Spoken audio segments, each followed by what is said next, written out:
Eastern Front Theater operates in Mi'kmahi, the ancestral and unceded territory of the Mi'kmaq. As a settler-run organization, we are active participants in the story of this land, past, present, and future. It is our responsibility to seek truth and to work towards peace and friendship as we share this land. We encourage our audiences to read the final report of the Truth and Reconciliation Commission. We are all treaty people, and this work is ongoing. Today's presentation is a new work by Santiago Guzmán with TODOS Productions. Playwright Santiago Guzmán, lighting designer Alison Crosby, sound designer LaCour.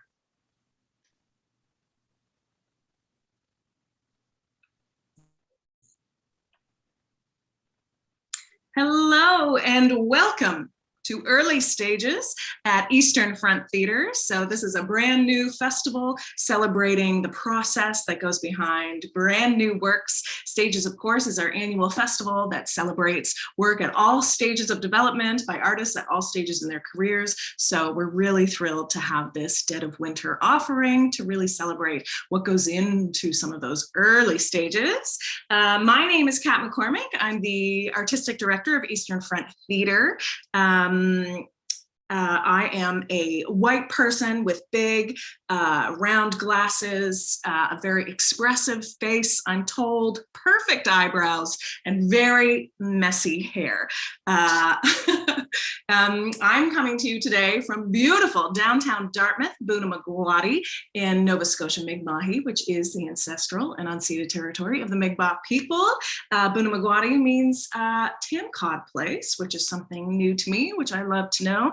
I'm thrilled to learn a little bit more about this land that I call home whenever I have a chance, and I do really encourage you to do the same. So without further ado, I'd like to introduce some of our speakers here today. And because Eastern Front Theater, we really believe that theater is best when everyone is involved. And so we're working really hard to try to bring accessibility measures to everything. And that includes visual descriptions, like what I just described myself for you. We're very lucky to work with Sarah Graham, who is an incredible accessibility coordinator. She helps us make everything we do just that much more accessible. And if you work in live events, I really encourage you to get in touch with Sarah as well. So to that end, we are also very lucky to be joined today by Tyler and Robert, who will be interpreting for us. And now that we've said all that, why don't we bring in Santiago, Michelle, and Alison? And I'm going to invite you all to introduce yourselves and to also give just a very short visual description of how you might look today. So if anyone is unable to see you, they can at least visualize you and your perfect hair, Santiago.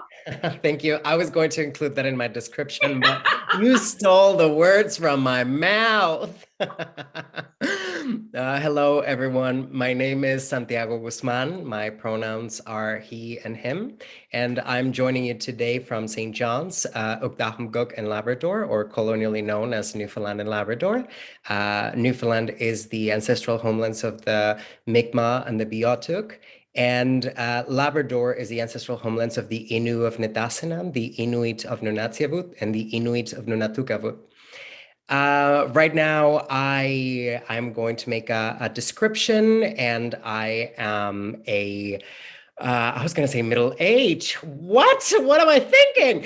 I am a beautiful person. Let's just start with strong adjectives. I am a beautiful person with long, curly, dark brown hair, beautiful brows too. Everything is beautiful. Brown eyes. I'm wearing a black shirt, and I have a little scarf, black and white, around my neck.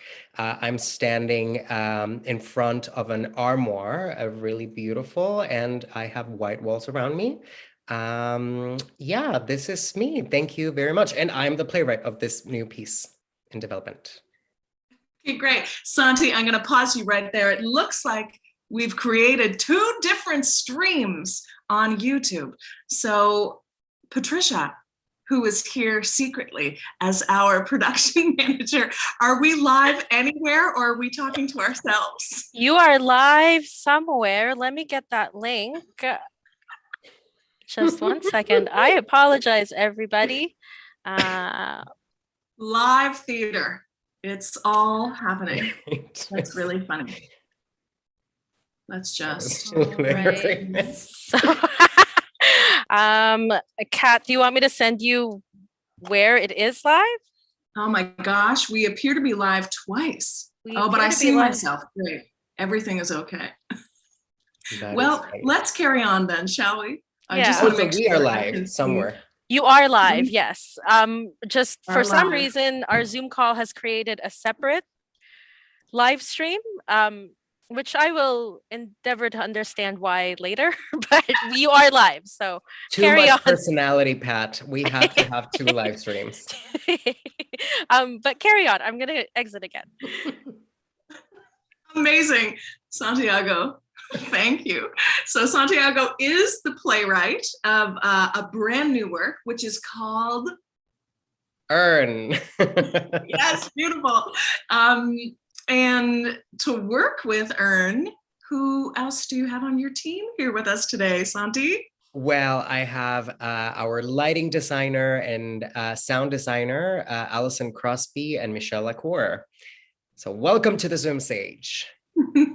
Yeah, come on in and tell us a bit about yourselves, friends. We need Pat to start our videos. This is hilarious. We are on it, everyone. Listen. Hi. Thank you. Here we are. Michelle and Alison, thank you for joining us for the mayhem. Let's start. Alison, do you want to give us a brief visual description and a little intro? Sure. My name is Alison Crosby. I am a white woman with brown hair, and I am wearing a light brown sweater with little raccoons on it, which is my favorite sweater. Beautiful. And Michelle? Hi, my name is Michelle LaCour. Like Santiago, I'm also in St. John's. In my dining room, sitting in front of my piano, I'm a 31-year-old white woman with blonde hair and a pink dress and big headphones. Beautiful. So, Michelle, you are an audio engineer and multi-instrumentalist from St. John's. I read that on the internet, so I know it must be true. And you are working as a sound designer on Earn. Beautiful. And Alison, you're doing lights for Earn. Perfect. So, okay, we did it. We're here. Now let's get into it. Santi, tell me, Earn. Why Earn? Where did this idea come from? When did it begin? What was the first inkling that Earn existed? Well, I was a part of Eastern Front Theaters and Playwrights Atlantic Resource Center Playwrights Unit, sponsored by RBC in 2019 when I was only a child. And I really wanted, like, that was after I was really wanting to take playwriting a little bit more seriously. At first, I was just like, oh, I'm going to write a play for me to perform. And I did that and it went really well. So I was like, oh, maybe I can actually do this. So I decided to pursue playwriting. And at the time, Eastern Front Theater had a call. So I applied and I was selected. So when I started, and that's how I met Pamela Halstead, the artistic director for Playwrights Atlantic Resource Center, but also the dramaturge for this play. And in the unit, I really got the opportunity to do that, to write a play and work with a professional dramaturge for the very first time ever. I didn't know what I was doing. I didn't even know what a dramaturge was. But I knew that I wanted to tell a story that I wanted to see. I wanted my community to see. I wanted St. John's to see. And I originally started thinking about like this play based in the 1700s in Newfoundland. And even though I was very inspired by that, I couldn't connect I couldn't, like there was something that I was missing. And it was, now I understand a little bit better, because of course, I think that my work is utterly personal. And I think that I couldn't do that at the time with that piece. So then I started writing another play, and the play, which, originally this piece that I was writing about the 15th century was about around a will. It was around a testament. And then, so when I realized that the play was not really working out for me, I decided to sort of like start driving that idea of the will to something a little bit more contemporary, just for the sake of me trying to get closer to the theme and to these ideas of longing. Because the thing about that will was, it was from a person that came from away to Newfoundland and decided to be buried in Newfoundland. So to me, I was very struck by that notion of a person in the 15th century that wanted to be buried in Newfoundland. And at the time, I had this very strong dialogue with myself around belonging and about where I wanted to be. So I was very curious about that. So when I tried to bring this story into a contemporary lens, sort of, for me to find my voice, I started writing a play about a family in Mexico whose father was in Newfoundland working. And then the family, the father passed, and the family in Mexico had to be brought to Newfoundland to, deal with that situation. When that was draft number 1 that I actually completed. And when I sent it to Pam,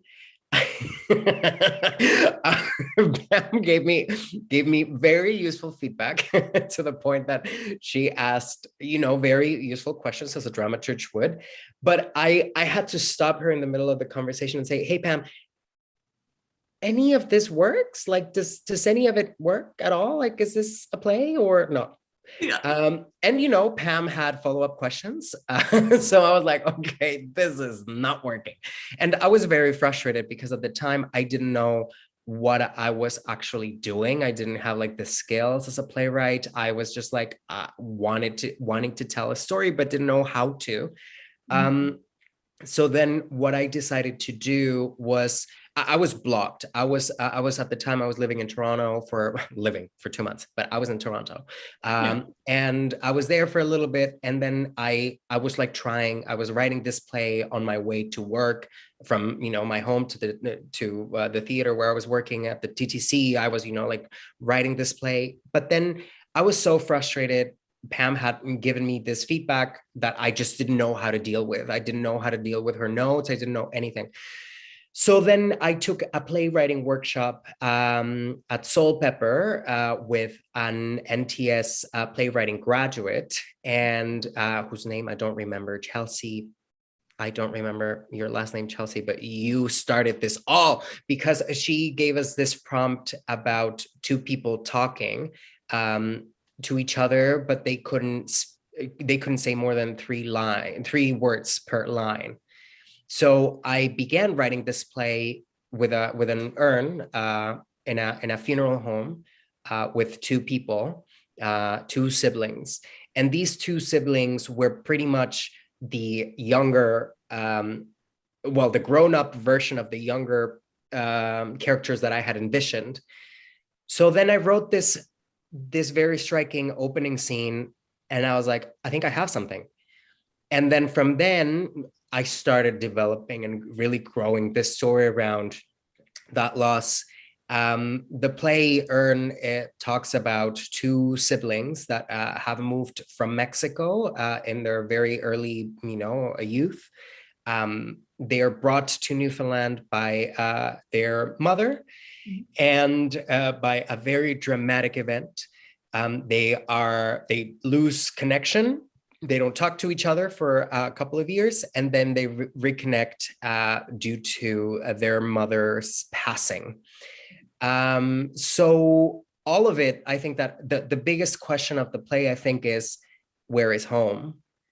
Because the question that these siblings have to answer is, where are we going to bury mom? Is it going to be in Mexico because that's where we're from? Or is it going to be Newfoundland and Labrador because this is where we have made our home?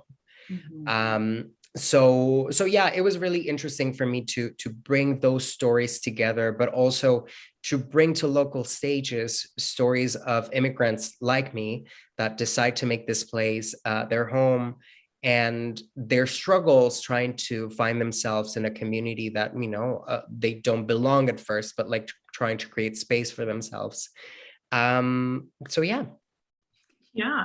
Oh my gosh, so much. So, how do I have so many questions, but one that I want to pick on right away is, how do you make something so personal while saving yourself? Because it can be quite hard to walk that line. I think all of us would agree as artists, when do I stop giving myself and putting that into another little box? So I wonder, have you come up with your own process for that? When is too much of Santiago in a piece, and when do you pull back, or when do you dig deeper? I think that is an excellent question. And I think that my work is very personal. If it's not personal, I don't care about it, and I don't want to write about it, right? So I really have to write things that I care, that matter to me. And sometimes my play starts with my names, or family, or friends. Then it gets to a point where I already have a structure, right? That's something that works. And again, structurally speaking, or thematically, that's something that has already like shape. And then that's when I start taking small steps to, pull away. I have a younger sister. So, my sister and I, this is, people might think, and sometimes that's why, as some friends, there was one project where I wrote this monologue about being pretty much like, ignored at a party. And a friend of mine texted me immediately and said, "Who is this person? And I'm going to punch him in the face." And I said, no, like, it was writing. That's what I do. I'm a writer. So this is fiction.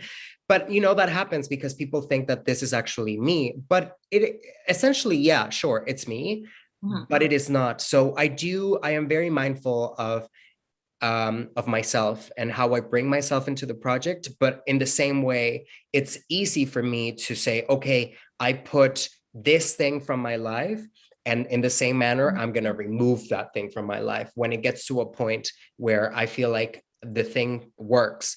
As an example, I think that, there was another play, not necessarily with Ern, but in another play in Altar, I talked about Eugenio's boyfriend's car. And at the time, I actually wrote the car of the person, like it was like almost verbatim. But then when I saw that the play worked, I just changed the color. And that was a way to protect myself, right? To be like, okay, that's not me. That's not my life. It happened to someone else. It was not me. And in the same way, like you take these steps. A lot of scenes happening in Ern are things that I have never been through. Like I am so lucky to still have in my life my parents.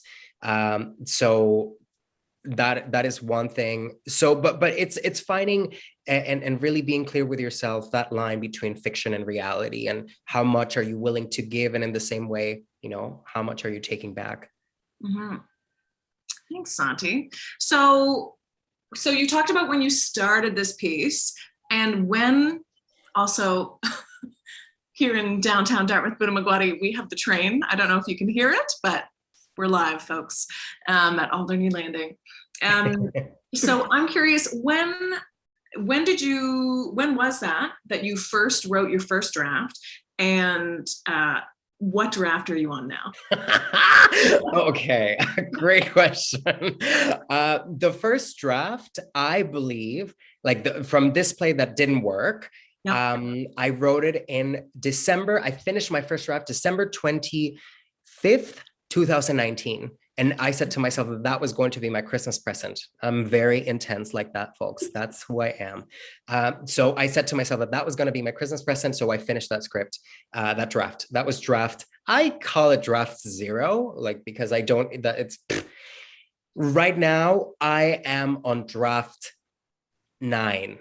And really, and this is a way that I think that I have to be really mindful of like how I am labeling my drafts, because right now I used to be, you know, like if I change a sentence, it was like new draft.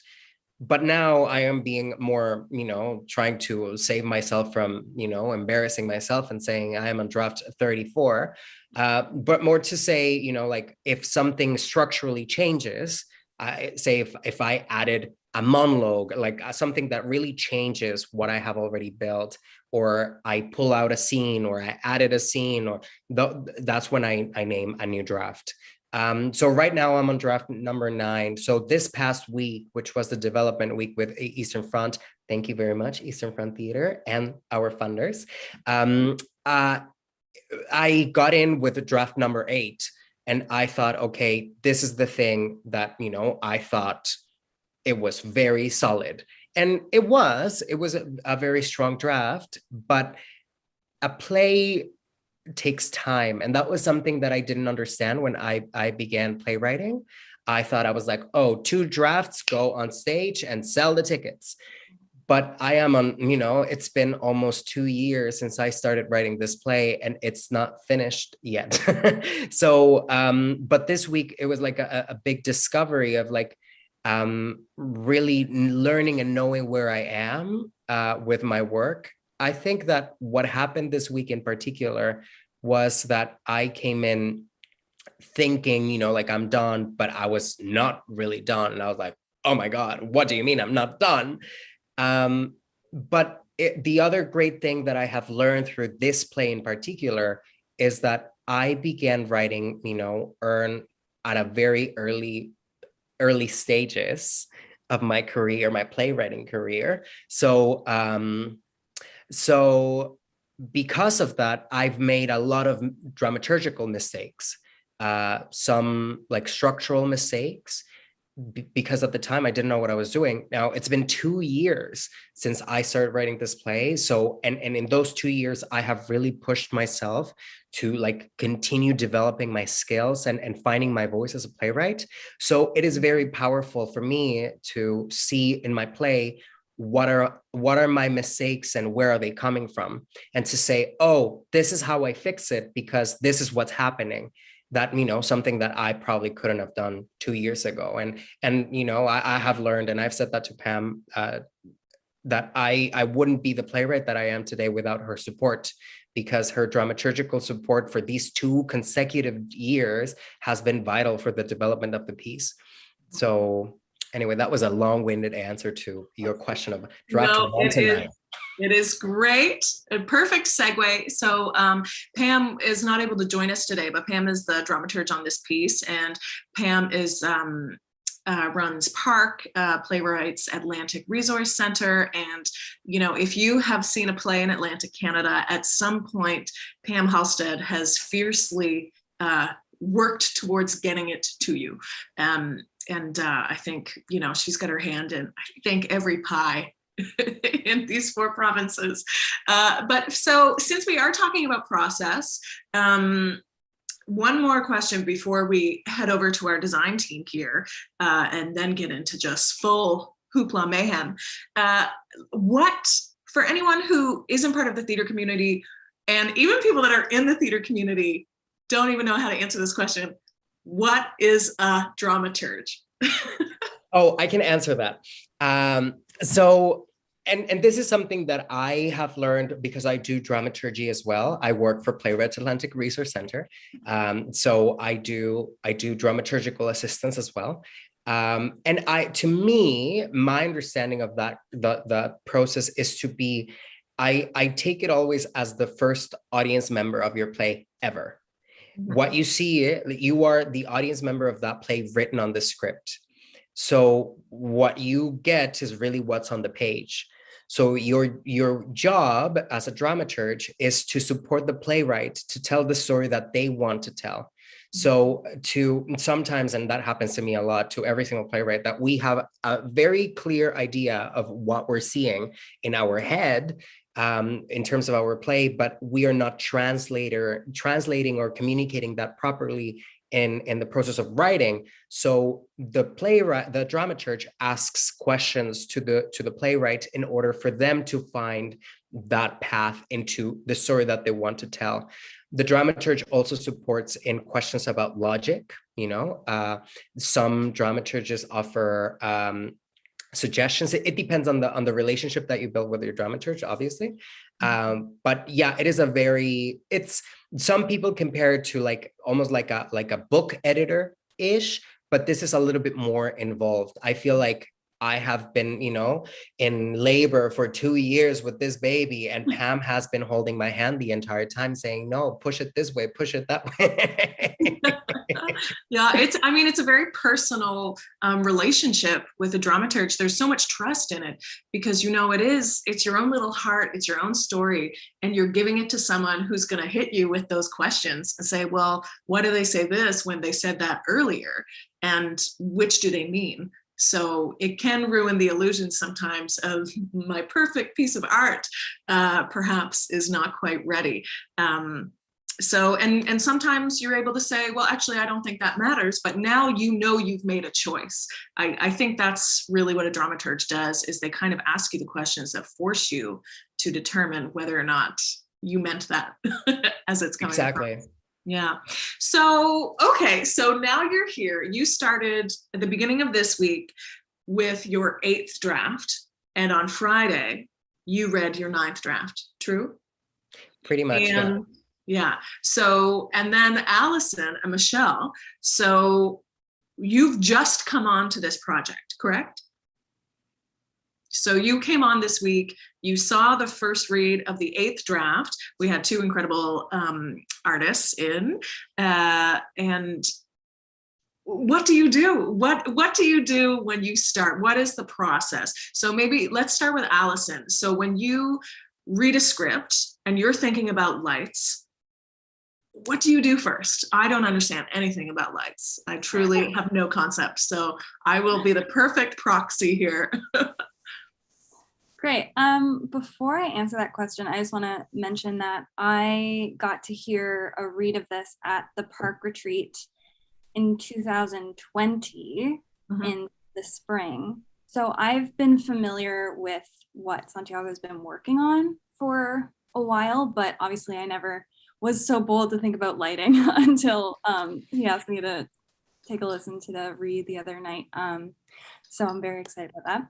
But what I did for this play was I started with what is already in the play that I can help support, that I can help amplify, and that I can help focus, literally, because you focus lights.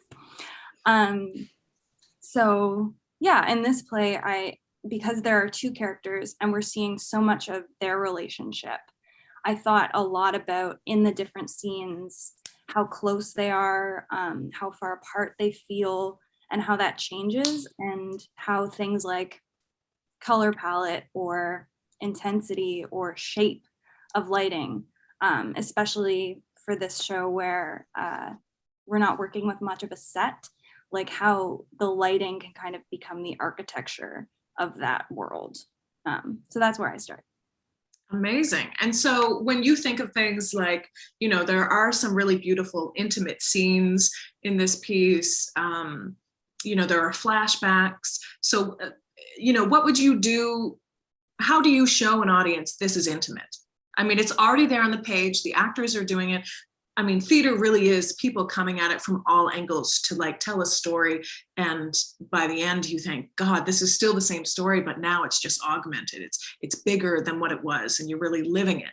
So what does that look like? What is intimate lighting? What is a flashback, and how do you show that visually? Is this a good time for me to start screen sharing? Are we? I think we've already determined there are no rules. You go ahead. Okay, great. Well, there are a million ways to show intimacy through lighting, and different designers are going to say different things.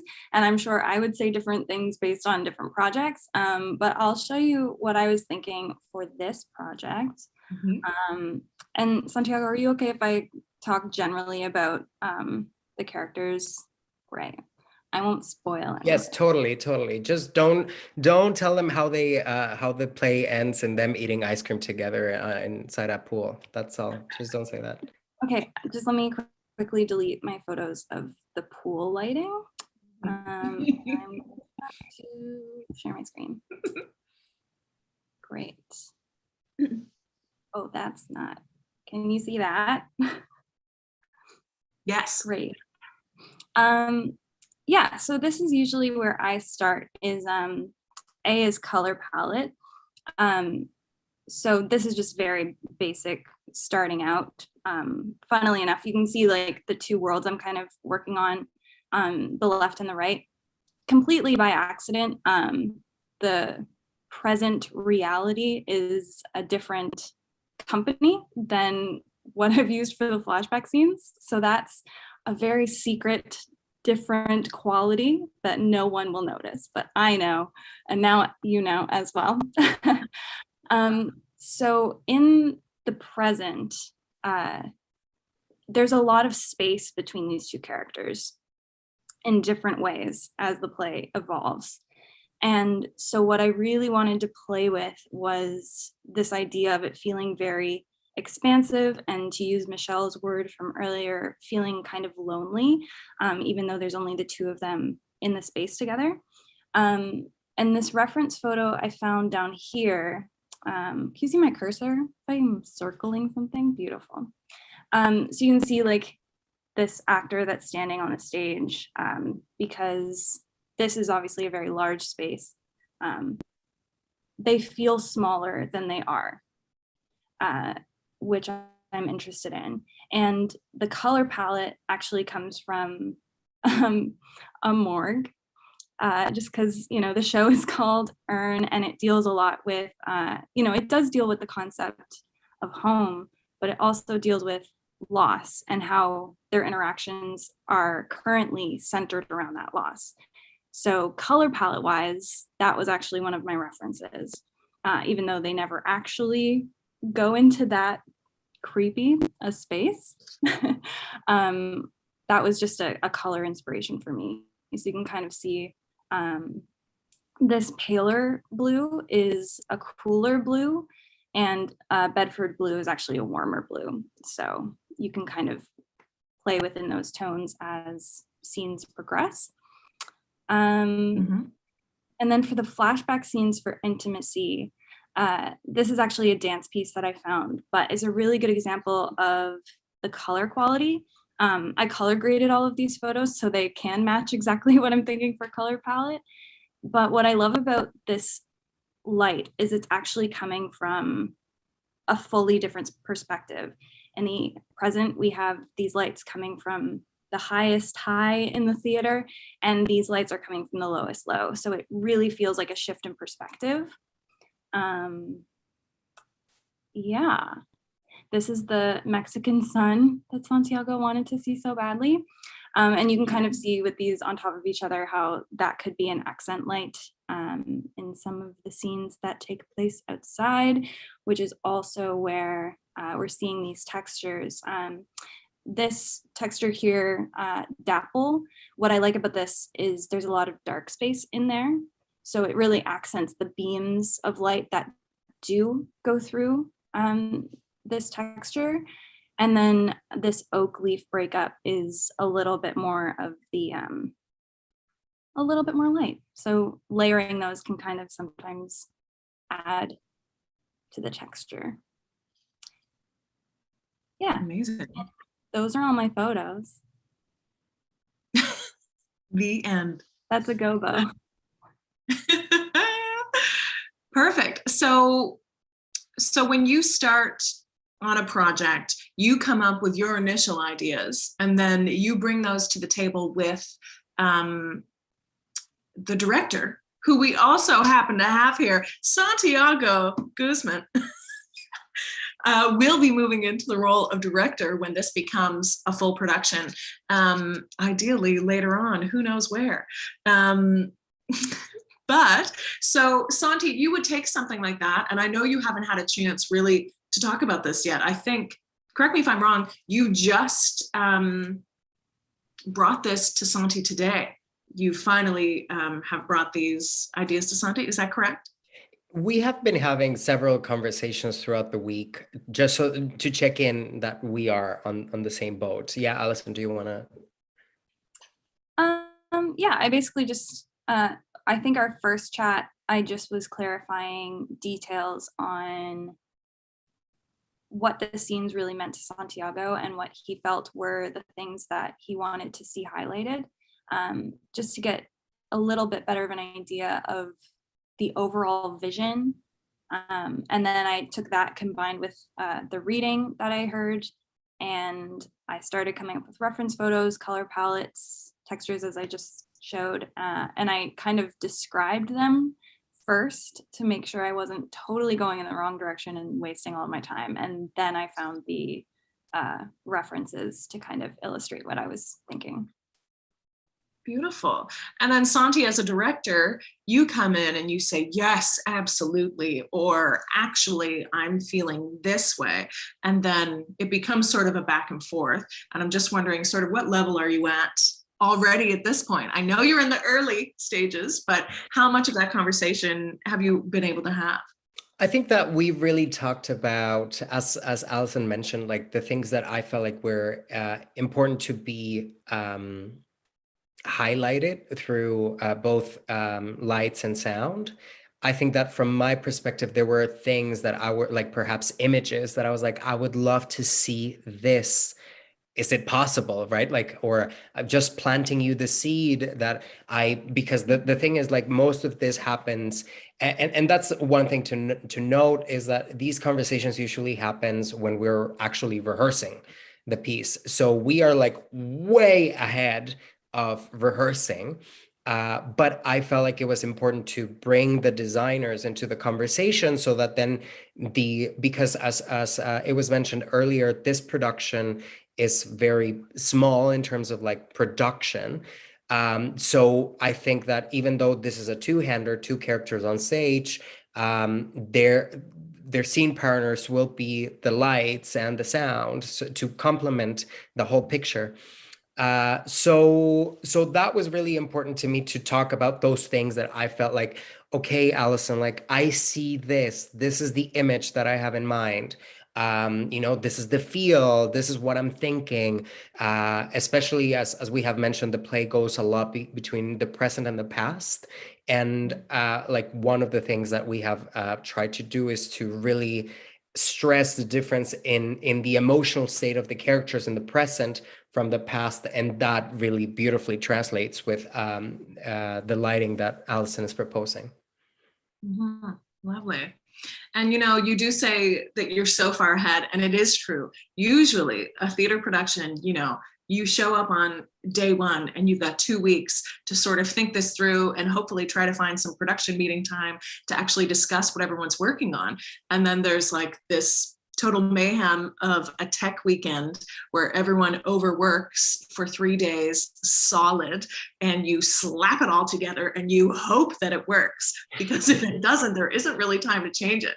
So, thankfully this pandemic has ruined a lot of things, but it is giving, there are theater companies now, people are sort of taking a step back and thinking, is this right? Is this healthy? Is this the way? So I do think, and I hope, that there will be much more time for design workshops prior to full productions in future. And I think, that can only trickle down to the audience experience, to being that much more thorough and full. But that being said, would love to talk to Michelle for a little bit. My gosh, sitting here for all this time. So Michelle, when did you first come onto this project? Santiago emailed me in like the middle of December and sent me a script, which I always appreciate so much. So I had a chance to look that over there a few weeks ago. Mm-hmm. And have you two worked together before? Because you're both based in Newfoundland and Labrador. Yes, I was lucky enough to work on Santiago's last play, I imagine, in October and November, called Altair, which was a one-actor show. Mm-hmm. The actor. If you don't know Santiago yet, you will. So remember this face and name everyone. Prolific, middle-aged artist. No, it's already on the internet. That's true. So Michelle, you are a sound designer. Something else that I just like I get it, but I don't get it. You know, you don't understand what a sound design is.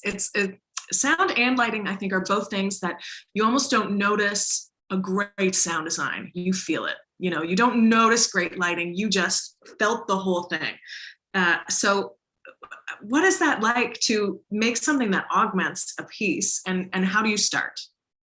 Well, it's really exciting for me. It's one of my favorite things to do. I'm kind of all over the place career-wise. In audio, I do recording and live sound reinforcement and work for festivals, and doing sound design for theater is one of my favorites because it's this really nice mix of creative and technical.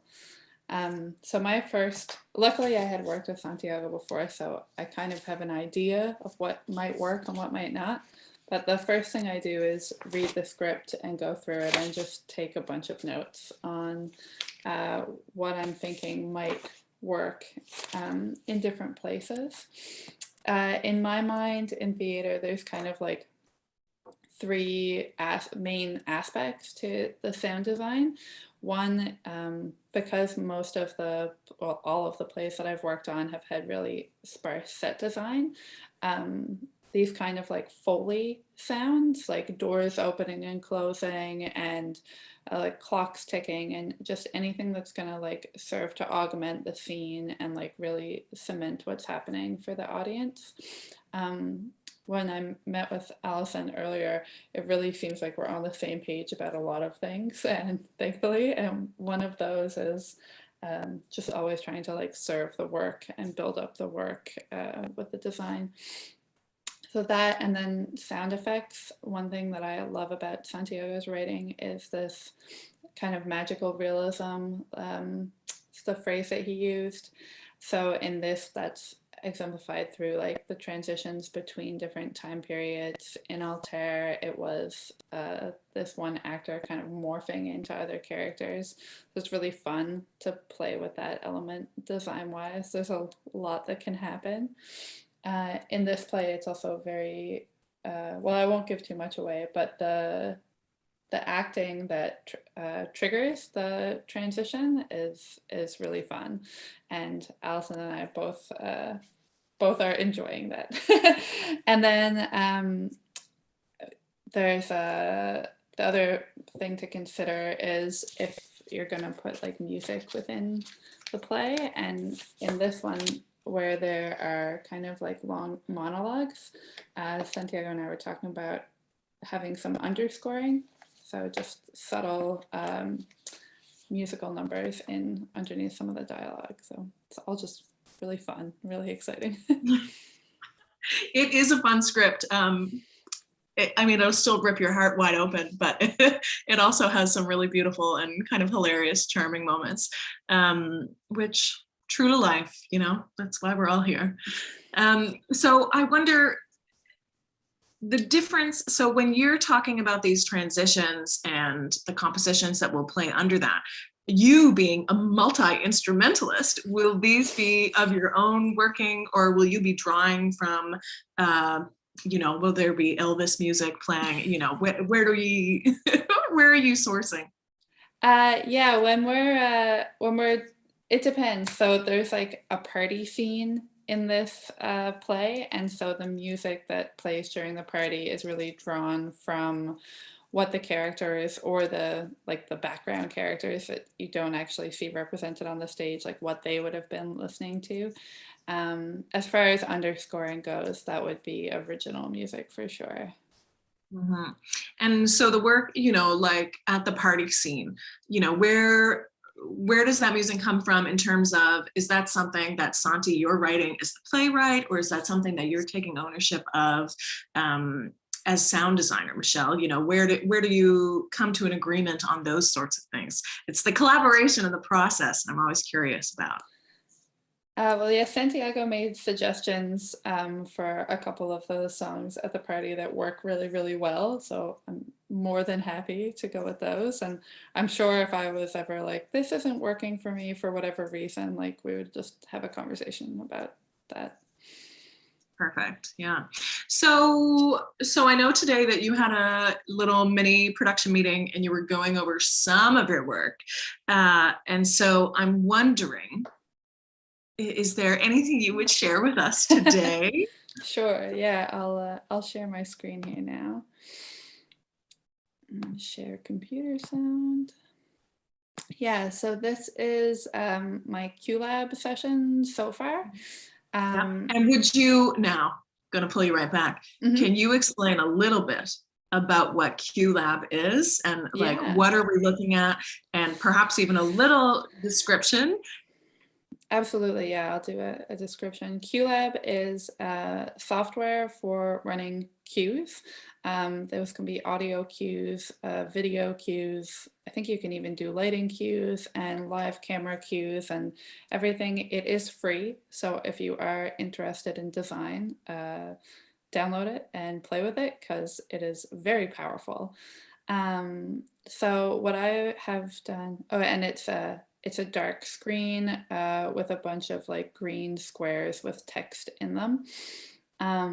So what I've done is gone through the first 4 scenes of the play and put in some cues with the thought that like perhaps the stage manager might be the one running the QLab session. So I try to put things in that will be very easy for them to follow, such as scene 1, a door opens slowly, or the door closes, or a phone ringing. When we get closer to opening night, I will probably update these to make them even easier to follow, but where the script is still changing, I've left it pretty open for now. The way that I like to see things is organized in these green boxes. So if you drop them down, you can see what is actually in these groups. So like here is a sound of a door creaking, and then it fades into the sound of a library. So that is a very like subtle shift in tone. Similar to what Alison was saying about having the present kind of representative of this like lonely feeling, this kind of stark sense of place, because the characters are like together but still very much like alone. My feeling from a design perspective was to have the scenes in the present be very quiet, and then have a bit more vibrancy in the flashbacks. So this tone here is just when the door opens and the first character that we meet is talking to somebody on the other side of the door, and then the door closes and the sound goes away. So it's subtle stuff, but it supports like the storytelling, I think, in a cool way. And yeah, it works on these kinds of shows with smaller sets because, of course, if it was like a huge production with big moving stages, you would just open and close a door. But it's fun for me to get to build these worlds.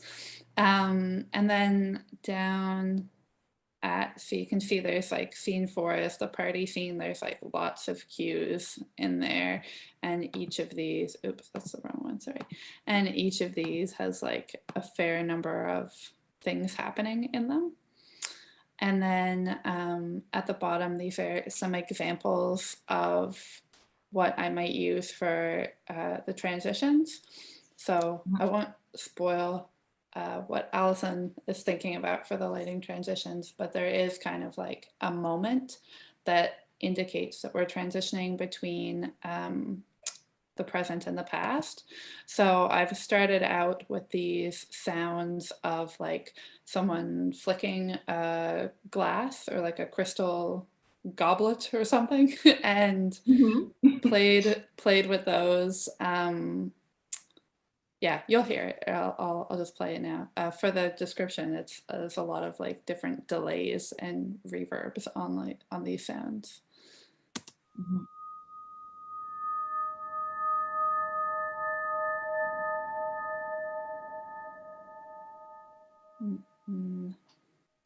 Or maybe one like this.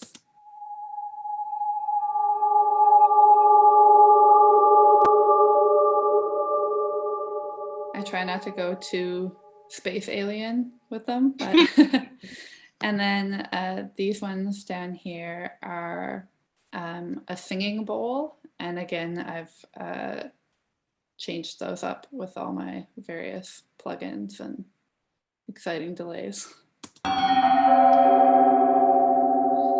So we have this like moment where it's like we're moving, and then that kind of long fade out into like actually setting up the scene. And those sounds, when we pick which ones we're using and when we determine which length goes best with the lighting cues and all that, those sounds will be brought into these other cues.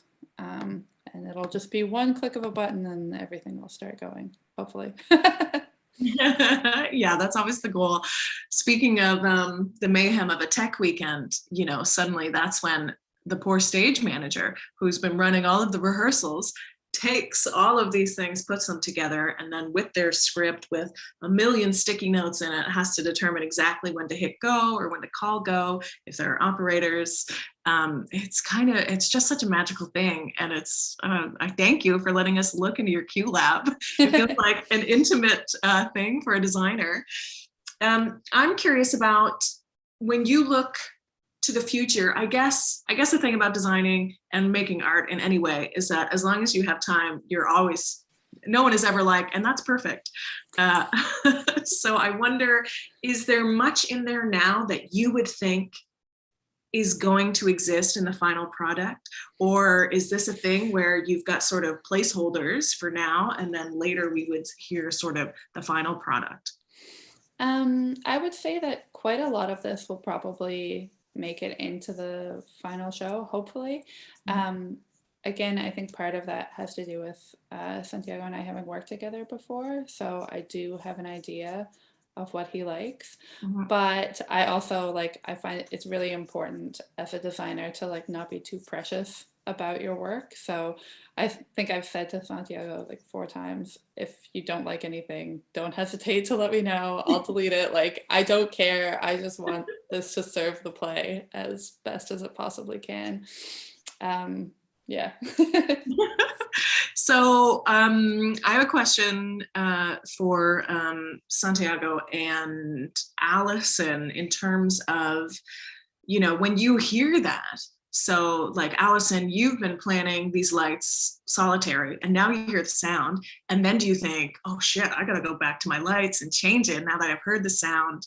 Does that happen? Are you inspired by the work? Does it change what you've done?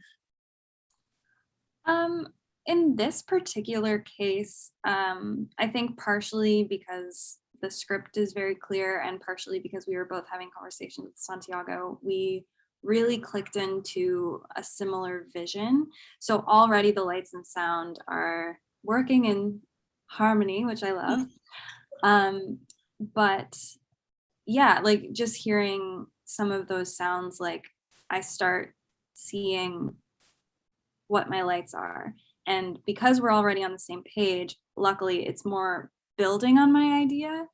But I absolutely can see the lights going when I hear those sounds, which is a really great thing when you're collaborating with another designer, and especially where Michelle and I haven't worked together before. It makes me very excited. Amazing. And then Santi, so now suddenly your piece no longer lives just in your own brain, and getting busy in there. So, when you hear that and when you see these lights, does that suddenly make you go, oh, well, then I'm going to have the actors come on this way, or this will be the movement of that? Where does that inspire you? It really does. I think that it serves, I know what the resources are, what our toys are for rehearsal and for building, what are those building blocks out there to support the storytelling. So I'm already, earlier today, Michelle played some of this music for scene number 4, which is the party scene.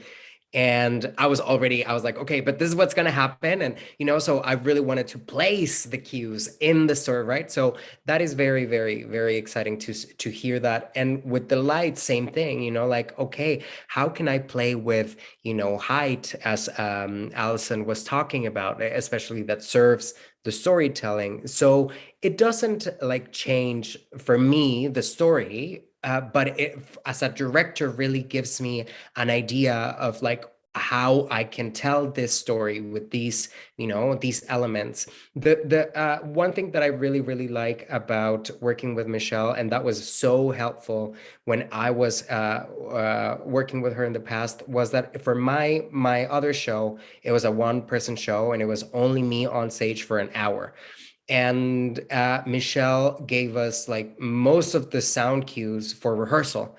So it was so awesome for me to be in the space and already rehearse with my cues. And because it was only me, and like there was one of my favorite scenes in that play was this character, a very different play from Ern, very different. But this character that is like trying to is telling this story about like how he met his boyfriend, and that he got a ride with him, so he gets in a car. So anyway, all of these sounds of like getting in the car, like Michelle brought to rehearsal, like the sound of the seatbelt, and the sound of the seatbelt, like just like rubbing your clothes, and that was so helpful to me as a performer. It was excellent. So one of the things that we're looking at the design as well is that I know that for when I get to rehearsal, I will already have the sound cues, and that will become very, very helpful to the performance. And the conversation with the lights will also be not left behind. Like we will be talking about, like how is this shaping up, and how can we contribute to the storytelling, which I really appreciate, because a play, yes, we can do a play outside, we can do a play, in very different places, but in the end, it is the collaboration that makes a play so special. Mm-hmm. Yeah, I mean, and for your performers too, to be able to come to this on day one, and there are already things that can tell them a bit about the world. It can be, so lonely sometimes to be on stage, and you're not quite sure what it is. And then suddenly you open and, oh my God, there's all these lights and you haven't been prepared for it. So it is, I think it's really, I think everyone's headed in a really nice direction, which is sort of bringing in the whole team earlier so that people are actually engaging. And I think especially for designers, you spend so much time on your own, in your own brain, and then to finally get to come together and collaborate. I mean, that's where you're actually making art, I think. So it's so awesome even today to see you all, just hearing a little bit about what you're working on. Now, that being said, we have a question from the audience for Michelle. Michelle, do you have any recommendations on where to source sounds from? Perhaps a good database online. Do you make a lot in person and record them? And this is from our friend Logan Robbins. Thank you, Logan. Excellent question. And I do have an answer for you. The BBC put a huge library of sound effects up online, I think 3 or 4 years ago. So I use a lot of those. If you just search for BBC sound effects library, it will come up, and there will be information on there about like copyright and stuff as well. I also, it's down right now for the first time since I started using it, but there's a website called freesound.org that also has a lot of like Creative Commons licensed sounds. Free sound, anyone can upload anything, so you get a lot of really great stuff, and a lot of stuff that's like recorded with my iPhone.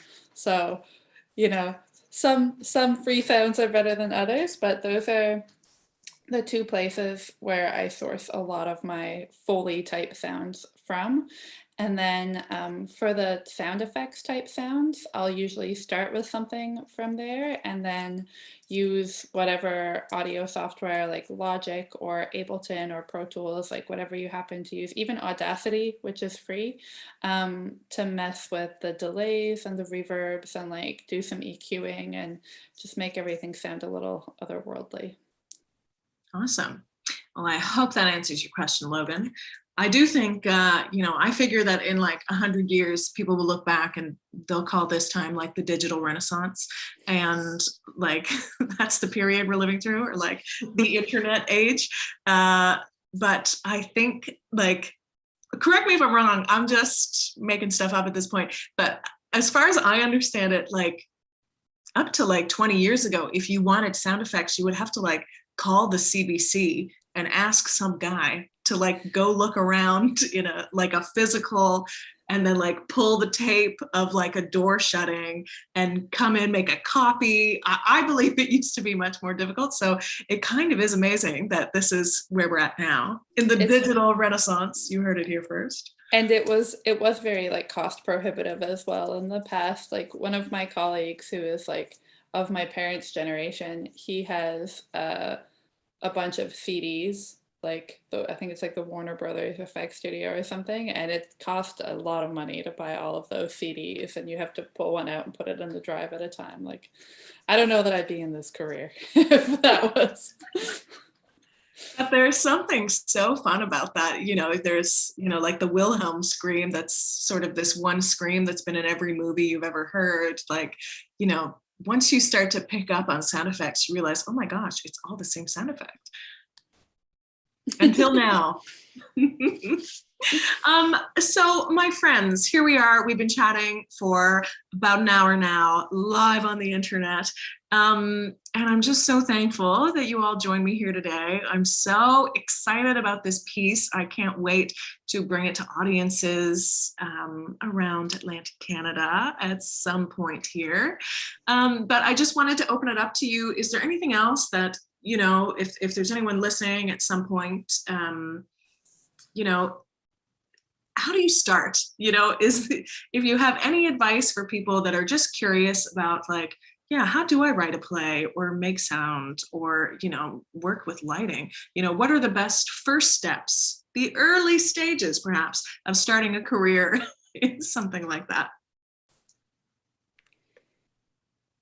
Well, in terms of like playwriting and play development, I really began just writing, and people have said that to me, that you have to do it. Of course, there are so many, like there are theater companies like Eastern Front Theater that had a playwriting unit, right, to support writers. But there are also playwriting centers like Playwrights Atlantic Resource Center in Atlantic Canada that also offer support for playwrights. So most of the work that we do like focuses on that. Like I really appreciate and like the professional development opportunities. So that is really, really great. But also I have learned to ask and to say, hey, like my playwright friends, like to talk about, because again, like I think playwriting is also a very solitary endeavor. So talk to people, ask people, go to workshops, read plays. That helps you a lot. Read tons of plays. Go to the theater. And if you liked something, for instance, Carmen Aguirre was one of the inspirations in her writing for my own in this particular play, because I really wanted to write a play. I was inspired by The Refugee Hotel by Carmen Aguirre, in this scene where the characters are speaking English, but they're speaking Spanish, if that makes any sense. So English is coming out of their mouths, but it is supposed to be Spanish. So she created this beautiful scene between characters, and I loved it. And I really wanted to do that in my play. That didn't work, spoiler alert. I didn't know how to do that, but I was like really, like trying to figure it out, and really, and taking inspiration from that. And that became one of the scenes in my play where the kids are in Mexico. Now, they're speaking Spanish. Spoiler alert. Yeah. So, but yeah, reading plays and asking questions, and yeah, asking theater companies. Yeah. Yeah. I don't know. Michelle or Alison, any thoughts on how to begin? I don't have a good answer for this because I come from a position of tremendous privilege where I have 2 music degrees. And that's how I ended up in this world I did a Master of Music and Audio Engineering and then moved back home and got really lucky when the incredible Ruth Lawrence took a chance on hiring me to sound design her production of Remnants in 2018, which was a tremendous experience that I was very scared about. So, but I do like absolutely love getting approached by like young and aspiring and emerging sound designers and audio engineers. I think that most people who do what we do would. So if you're interested at all, then like, yeah, attend plays and like talk to people, reach out, let them know that you're interested. Like a fellow that I know from playing in bands around town who's at the National Theatre School now reached out to me and was like, hey, like, just want to let you know, like, I'm interested in this. And like, next time I'm home and you're working on something, like, can I tag along? Like, yes, of course, absolutely. So reach out, make yourself known. Yeah, I think that's very true. That's very good advice. Alison, any thoughts? Yeah, I think the only thing I would build onto that is, I also have a degree in theater, but for those people that are not interested in going that route, I promise, like, this is how much I learned about lighting designing while I was at school. And this is how much I learned once I was just in the industry and trying stuff and doing a bad job and sometimes doing a good job. It's like night and day. So if you're not, gonna do the degree thing, like, you're gonna learn so much more out there actually doing the thing anyway. So really, yeah, just like reach out to people, ask questions, but like, just do it. Just try things. Like, if theater is nothing else, it is a place to try things. Lots of summer jobs available in theater companies all over the place. Yeah, truly. And I do think, I think of like Leanne Vardy, Halifax's sweetheart lighting designer, who I'm sure has even helped you, Alison, but she's someone who's amazing, award-winning, and just so great to be around. But she's at a point where, I think she's wanting to give her expertise to other people, because also, she wants to be challenged. She wants to see what other people are doing. And, I think there are a lot of barriers, especially to design work. There's, I always say any old idiot can act or write a play. No offense, Santi. It's not true. The two things that I do, Kat, the two things that I do. You're coming for me. Coming for me, honey. That's what that is. But, to do design work, like, I don't have any lighting instruments at home that I can play around with. There is that barrier. So I think look out for companies. I know we're trying at EFT with the design mentorship program to try to get people in to work with the designers that are excited to be sharing their skills. So I think everybody's hit it on the head. Just reach out, especially here in Atlantic Canada, where we're supposedly the friendliest people in the world. Reach out if you know someone. If you don't, there are plenty of companies. Just look them up, read the plays, watch the plays, and chat with people after. Now, before we say goodbye, we've got one last question in the chat, which is for Santiago, which is, how do you stay so beautiful? What is your beauty practice? Is it just being a lovely human, or is there a secret? It's a filter on Zoom, actually. No, thank you. Thank you very much. I paid a lot of money for that person to say that live. So thank you. Field Green? What? It was Rooks Field Green. Rooks, I will be transferring you some money right now. No, you're sweet. Thank you, Rooks. I really appreciate it. It's just natural beauty and a little bit of Botox, but that's natural, right? And no, it's not. It's all natural. And I'm super, just before we go, I really want to say thank you to Eastern Front Theatre. You have been developing this play, supporting the development of this play for almost 2 years, more than that at this point. And I'm really grateful for that space. I think that I have learned a lot about failing, as Alison said it.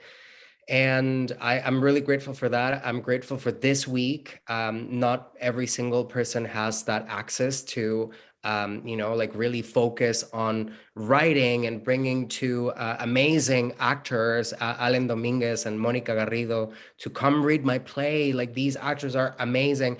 And, all of that support, and then also having these conversations with designers. So thank you very much, Eastern Front, for that, and for supporting especially young emerging artists in Atlantic Canada that are also not only in Mi'kmaqi, that are outside, but also trying to create work that is important to us in the Atlantic region. So thank you very much, Eastern Front. Oh, well, thank you. Yes, well, this is a great segue. If you like what you heard today and you'd like to support artists, please donate to Eastern Front Theater. There is a link in the chat. We would love your money. We'll give it to artists, please. But no, truly, it is an honor to, there's just so much talent in Atlantic Canada, and I feel like we're so often overlooked, and what a thrill to have the opportunity to truly start boosting the work of Atlantic Canadians, including yourselves. So thank you so much for taking your Sunday to chat with us about process. Thank you for watching, whether you're watching live right now or in the future, as this will live on the internet in infamy forever. I want to thank Robert and Tyler for doing our interpretation today, and Sarah Graham for making that happen, and also Patricia for keeping us live on the internet.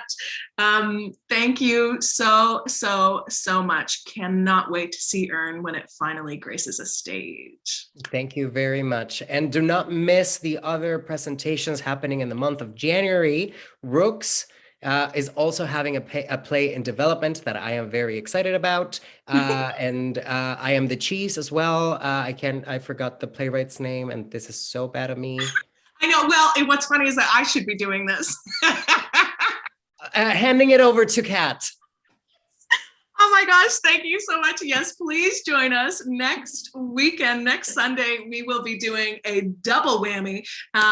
We had intended to have a new festival in the Rotunda here at Alderney to actually see some of these plays read aloud and bring in the design. So of course, COVID has messed that all up. So next weekend, we are having a design presentation from The Station by Brian E. Merritt with Bear Theatre Co., who were also part of our Emerging Playwrights unit. So they're gonna be talking a bit about the play. We're gonna hear excerpts from the play, and they will have also just brought in projection and sound, I believe. So really thrilled about that. And then we also have Oy Vey, My Baby's a They by Rooks Fieldgreen. So excited. That's going to be a full play read. And I believe there's also, there's been a maquette made of the set, and who knows what's going to happen, but I believe that will be part of the presentation. And then the next Sunday, we will have I Am the Cheese by Dartmouth Bunamagwadi writer Josh McDonald, which is a brand new award-winning play, TYA, that we are doing a load-in on currently in the space here at Alderney Landing, because we are hoping to get this to people, but we are just in a world of pivot. So thank you for sticking it out, and please join us next week and the week after for more early stages. Bye. Bye, everyone.